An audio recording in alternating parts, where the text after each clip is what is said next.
workshop. Today we're going to turn a lamp out of these pieces of spalted beech. A disc here that has a really nice spalting on the grain. It looks like it runs all the way through the blank, so this should be really interesting by the time we've finished it. I also have this spindle which has signs of spalting on the outside just now, but looking at the end grain there is small amounts of spalting, but it doesn't look like it is going to run all the way through, especially up at this top edge. It looks to be quite sparse. But the fun thing about wood turning is that you never know really what is inside the wood until you've turned it, so it will be exciting to see how this turns out. But the first thing that we need to do is to bore a hole down the length of the spindle blank, which will accept the power cable going to the bulb. So I have a special tool for doing that on the lathe, so we'll go and do that first. Okay, to bore the hole down the centre of the spindle, instead of using an auger bit, which would have the tendency to move off course as you're boring down the length, we're going to use Record Power's long hole boring kit, which consists of a drive centre that has a double on the end and a hollow centre for the tailstock, which doesn't revolve, but it has a sharp edge on the end that presses into the wood and holds it in place while it's rotating while you're boring the hole. For the actual cutting of the hole, you get this long steel bar that has a fluted cutting edge on the end. It comes without a handle, so I turned this handle, got a nice copper furrow on the end. And the length of this bar from the edge of the blade down to the handle is 27 inches, so it gives you a large capacity to be able to bore straight holes down the centre of a workpiece. 27 inches, which is far bigger than what the capacity of my lathe is in the first place. I've used this a few times and it's a wonderful thing, so if you plan on turning lamps in the future, I'd really recommend getting something like this rather than relying on freehand boring a hole using a drill. So the first thing that we need to do is to mount the wood in the lathe between a standard drive centre and this hollow centre as well. Having turned the spindle to round, I've been left with the impressions from the drive centre and from the revolving centre.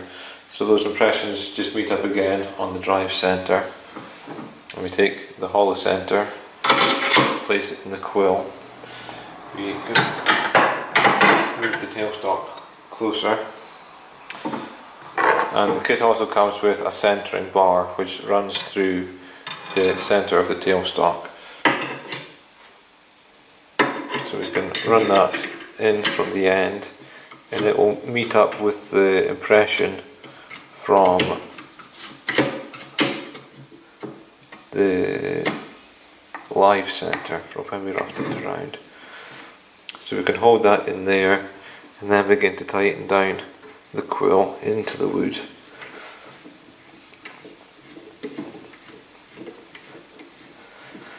We tighten down till we meet some resistance to make sure that it is bit into the wood, and then we want to take the pressure off just slightly to reduce the build-up of heat when the wood is revolving. Then we can remove that centering bar.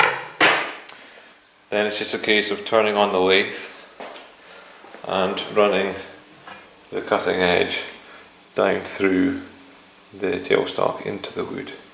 So what you want to do is line it up against the wood and see where halfway is. I have a bit of thread on the bar here, and I'll hold the cutting edge roughly in the centre, and I'll slide this thread up to the handle, and that'll let me know that when the thread is here on the handle that I'm halfway through the spindle. So we'll turn on the lathe now and we'll start boring this hole.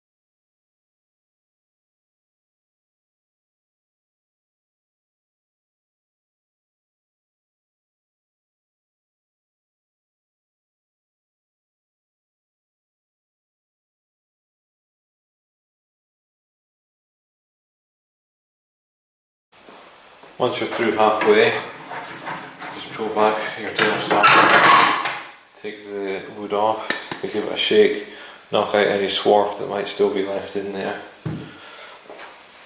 Then it's a case of knocking out your drive centre, switching it out for your drive centre that has the dowel. It just slots into your Morse taper. Then you take the hole that you've just bored and you slot it over the dowel that is there. Then bring your tailstock back up close to your wood. Take your centre finder again, slide it through the tailstock into that reference point for your drive centre.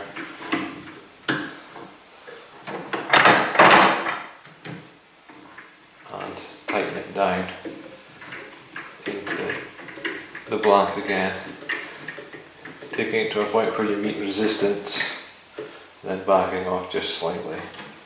Lock down your quill so that it doesn't move.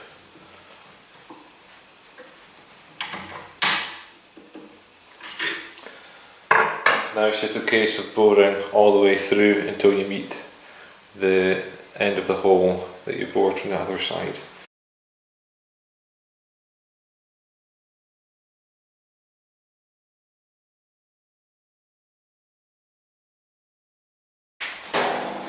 It doesn't take long at all to bore a nice hole through a blank this size. You know once you're all the way through, once the resistance that you're used to disappears. So you can slide it off your spindle.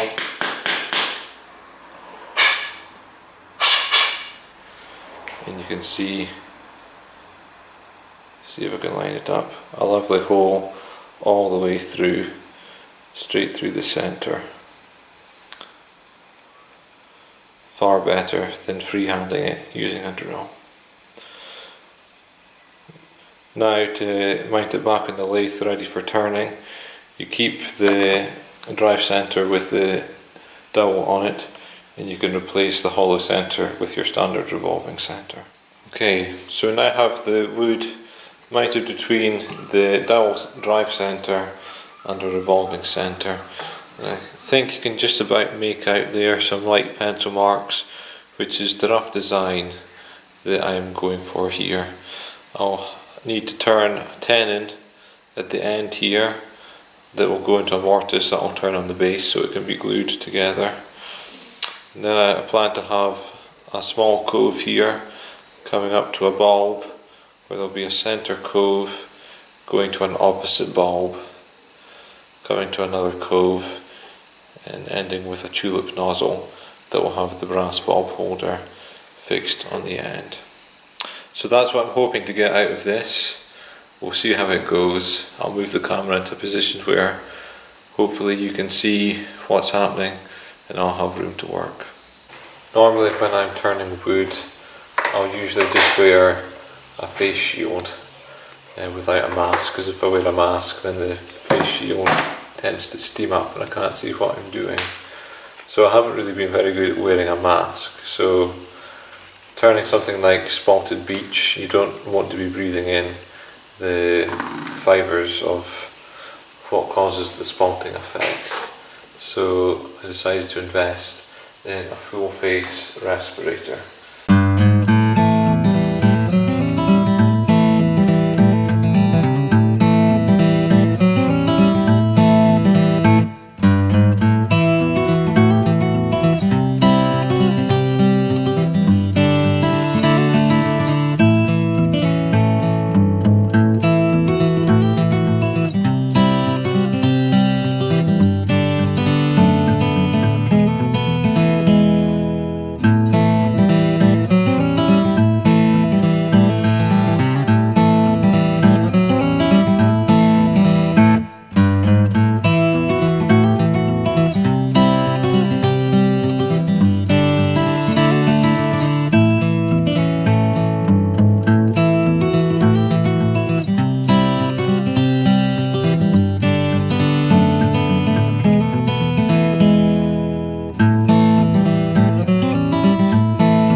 I'll give you a chance now to see the outline that we have here. It's still a bit rough in places, so I'll go over the entire spindle again, taking shear cuts just to smooth it off, remove as much of the tool marks as possible, and then we'll sand it. And as we can see, we've been able to maintain quite a lot of this interesting spalting throughout a lot of the wood.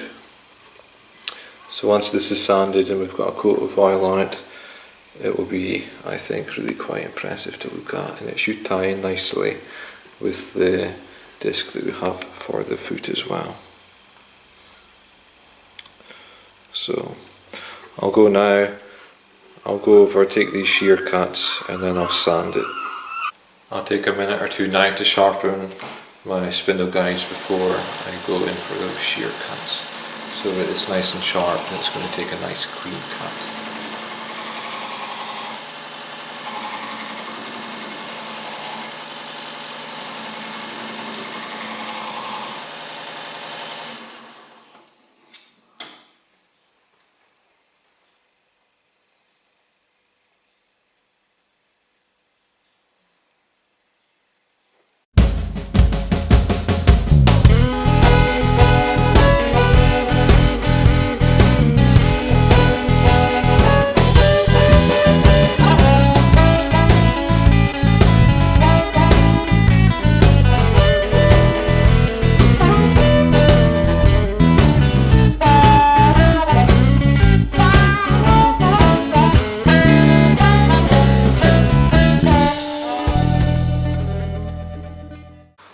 Now we're ready to sand, and I'll start at 150 grit and sand through to 800 grit. And for grits 400, 600 and 800, I'll apply oil first and apply oil to the sandpaper, and I'll wet sand with the oil to fill any of the cracks that may be left in the grain of the wood. So sanding is time consuming and pretty self-explanatory, so I'll skip that to save the camera battery and memory card, and you can join me again once we're sanded and ready to apply sanding sealer. Okay, so now we're sanded to 800, wet sanded with oil at 400, 600 and 800 grits. And you can see that the wood is really darkened and it's really bringing out the spalting in the grain as well. So really nice spalting at the bottom there, and some nice dark streaks all the way up through the length of the spindle as well. While sanding, I did notice that there are a few bits here that it appears to be that the wood was a bit rotten, and so it's sanded down into little divots. I had another blank of Spalted Beech that I was trying to turn a bowl out of, that on the edge here it was the same. I was really bad on this blank, but this in here is just really soft and flaky. And again, I noticed while I was sanding that it was becoming uneven, and it's because this was sanding away a lot more than the rest of the harder wood around it.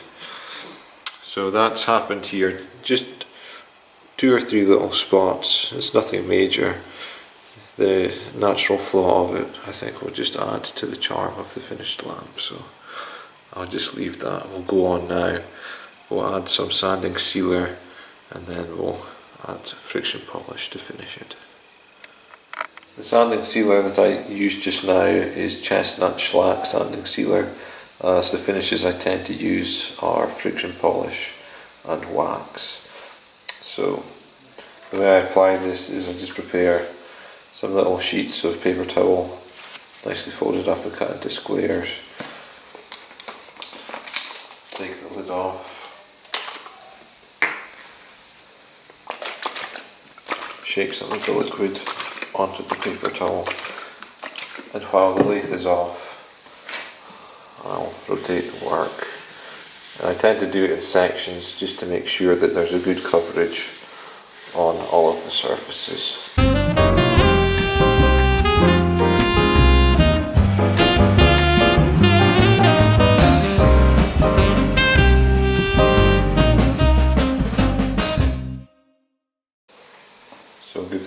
little while to dry.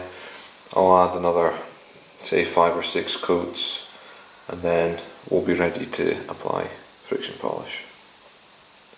Now we're ready to apply some friction polish, and the polish I use is just what I had available on the shelf locally to me.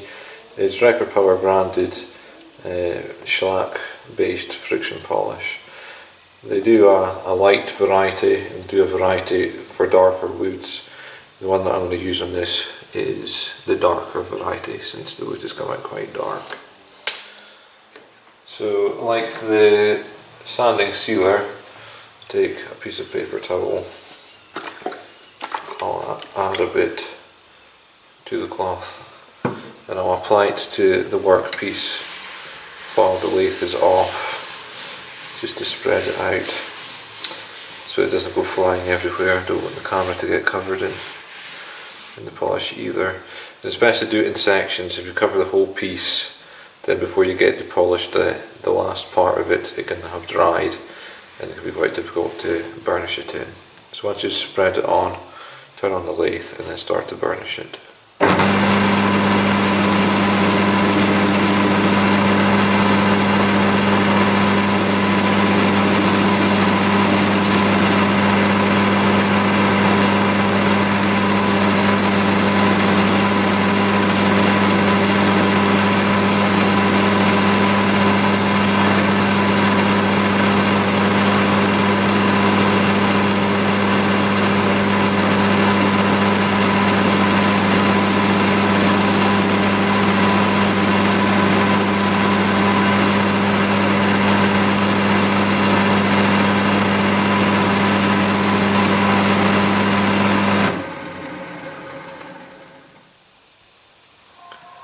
You can see it gives you quite a nice glossy finish.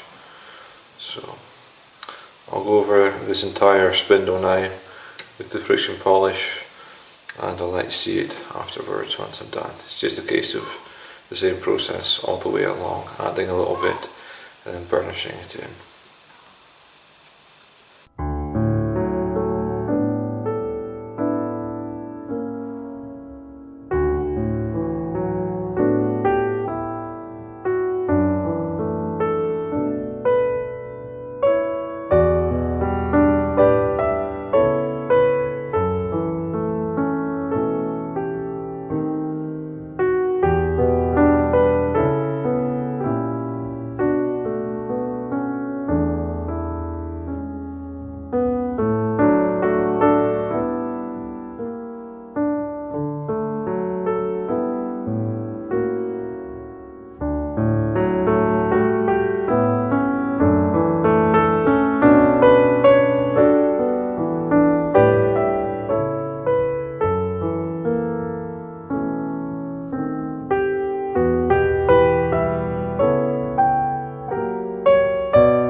So here we are, fully polished with 2 coats of friction polish, and I actually did something I haven't done before and put a coat of the lighter polish over the top of the darker polish.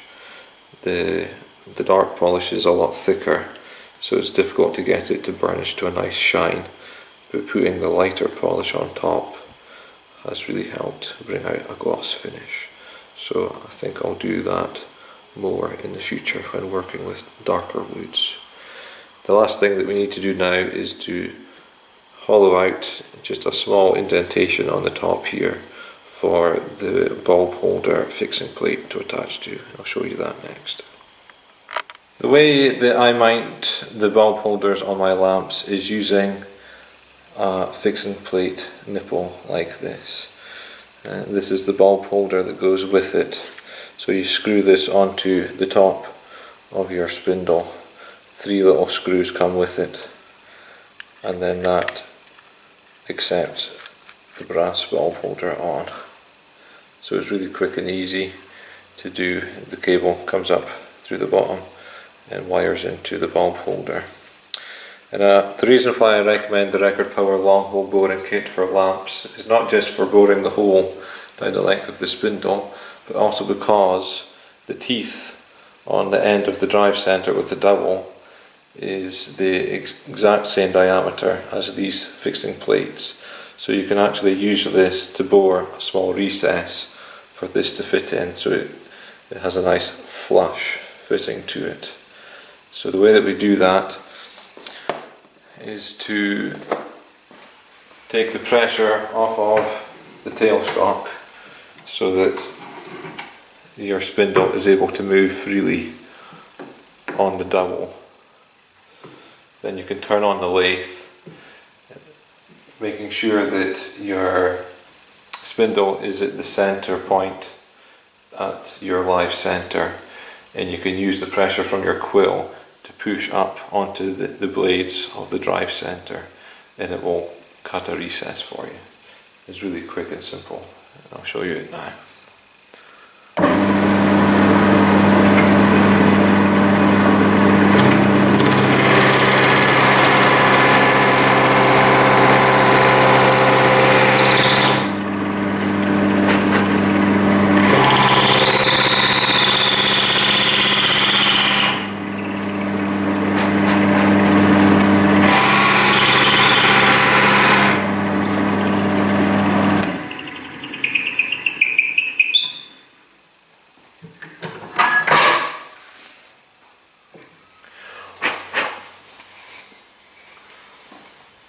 So here we have just a small recess in the top of there for this fitting to sit neatly into, and 3 screws come with it to screw that down. Then once you have your cable in, you can just screw that on. If I can line the threads up, there we go. And then that's pretty much it really. It's a wonderful thing. I bought the fixing plate and the bulb holder from Amazon. It's a company called Lathe. So if you're thinking of making lamps, I'd recommend these for your bulb holders and Record Power for their long hole boring kit. But that is the spindle done. Next we'll make the base.